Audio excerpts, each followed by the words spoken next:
कैसे? अरे एक यज्ञ करना मुश्किल है, तुमने हजारों करोड़ों यज्ञ कैसे किया? द्रौपदी ने कहा, जब ये शास्त्र में लिखा है, वेद में लिखा है कि जब कोई मनुष्य और स्त्री भगवान के भक्त का दर्शन करने चलता है तो जितने पग पृथ्वी पर रखता है उतने करोड़ यज्ञ का फल मिलता है। वाह, क्या बात है। संत मिलन को जाइए तजी माया अभिमान, और जितने पग आगे धरत कोटि यज्ञ समान। महाराज, भक्तों का दर्शन करने कोई जाता है, महात्माओं का, मन में कोई अहंकार नहीं करता है, अभिमान नहीं करता है, छोटा बनकर के दीन बनकर के सरल स्वभाव से जाता है, महात्माओं के दर्शन करता है, और जितने पग पृथ्वी पर रखता है उतने करोड़ यज्ञ का पुण्य। क्या बात, समाधान देखिए महाराज। मेरे यज्ञों का कोई सुमारण नहीं। जब मैं वन पर्व में गई थी जंगल में, बहुत से ऋषियों के पैदल चल करके दर्शन किया था। मैंने अरबों की संख्या में यज्ञ किया। शिवपाल से कहीं चलो फिर अखबार भोजन करें।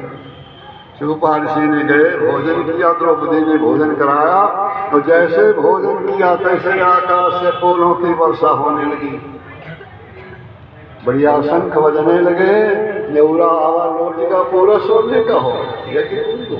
वाह। जब राजसूय होने को प्रारंभ हुआ तो ऋषि ने पूछा, सबसे पहले पूजा कैसे की जाए? तो सहदेव ने कहा, धौम ऋषि ने व्यास ने कहा कि सबसे बड़े भगवान कृष्ण हैं, कृष्ण से बड़ा कोई नहीं है, कृष्ण की पूजा की जाए सबसे पहले। युधिष्ठिर ने भगवान श्री कृष्ण का सबसे पहले पूजन किया, और वही सभा में शिशुपाल बैठा था।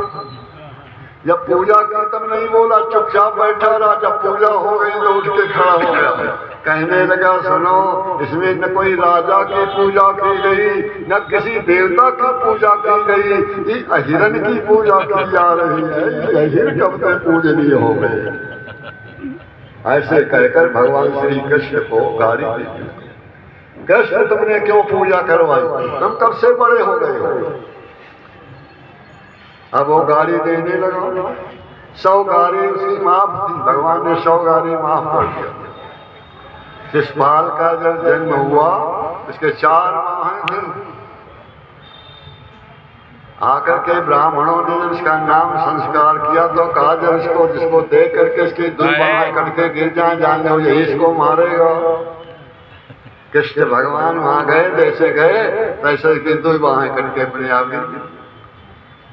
शिशुपाल की माता जान गई कि यही कृष्ण हमारे पुत्र को मारेंगे और कोई नहीं। हाथ जोड़कर प्रार्थना की, कृष्ण तुम हमारे बहन के पुत्र हो, मैं तुम्हारी मौसी हूँ, हमको एक वरदान दे दो। कहा, मांगो। कहा, हमारे पुत्र को मारना नहीं, यही मांग रहे। भगवान ने कहा, जाओ मौसी, ये 100 गाली हमको देगा तो हम माफ करेंगे, 100 से ज्यादा देगा तो हम मार डालेंगे। अब शिशुपाल से कहा, देखो भैया, 100 गाली से कभी ज्यादा मत देना। शिशुपाल जाता है, भगवान कृष्ण के दरवाजे पर खड़ा होता है और कहता, सुनाओ कृष्ण, तुमको गरिया रहे हैं। और 100 गाली रो देता था, लौट जाता। भगवान मारते नहीं। राजसूय सभा में ये भगवान को गाली देने लगा, नाव ले ले गरिया रहा है। जब 100 गाली से ऊपर हो गई, भगवान ने उठाया, चक्कर मारा, शिशुपाल का सिर कट गया, मार डाला। शिशुपाल के शरीर से दिव्य प्रकाश निकला, वो भगवान कृष्ण में लीन हो गए। आहा, क्या बात है महाराज जी। महाराज परीक्षित कहते हैं कि ये शिशुपाल रोज भगवान को 100 गाली देता था, फिर भी ये कृष्ण में मिलकर कृष्ण ही हो गया। ऐसी मुक्ति तो बड़े बड़े योगियों को दुर्लभ है, इसको ये बढ़िया मुक्ति कैसे मिल गई? सुखदेव जी कहते हैं, राजन परीक्षित से भगवान श्री कृष्ण को 100 बार रोज नाम लेता था। पहले नाम लेता था, बाद में गाली देता था। ये 100 बार रोज भगवान का नाम लेता था, इसलिए भगवान ने इसको मुक्त कर दिया। इसकी कार्यों पर कोई ध्यान नहीं दिया। भगवान अपने भक्त के अवगुण को नहीं देखते हैं, उसके गुण देखते हैं। खाना भक्त के गुण देखते हैं, भक्त का अवगुण देखते हैं। जनयो गुण प्रभु मान न खाओ, बंधु अति मृदुल स्वभाव। भगवान का इतना कोमल स्वभाव है कि वे अपने भक्त के अवगुण को नहीं देखते, गुण देखते। क्यों? इसका प्रमाण राम सुकंठ विभीषण दो, राखे शरण जान सबको। विभीषण और बाल सुग्रीव को भगवान ने अपनी शरण में ला करके रावण को मारकर विभीषण को लंका का राज दे दिया और बाली को मार करके सुग्रीव को राजा बना दिया। राम सुकंठ विभीषण दो, राखे शरण जान सबको। और सोई कर तूत विभीषण केरी, और सपनों सोन राम ही रहेरी। वही काम विभीषण ने किया।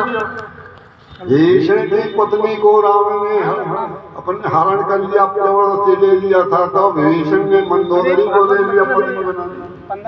उसको कभी नहीं देखा भगवान ने विभीषण को। 100 कल्प का राज लंका का दिया। भक्त के अवगुण भगवान नहीं देखते। बाली को जिस अपराध से मारा था, बाली ने सुग्रीव की पत्नी को अपनी पत्नी बना लिया। भगवान ने मार करके रक्षा की सुग्रीव की। तो सुग्रीव जब बाली मर गया तो सुग्रीव बाली की पत्नी तारा को अपनी स्त्री बना कर वही अवगुण करने लगा। लेकिन सपने में भगवान ने इसको नहीं देखा और भक्त की रक्षा की।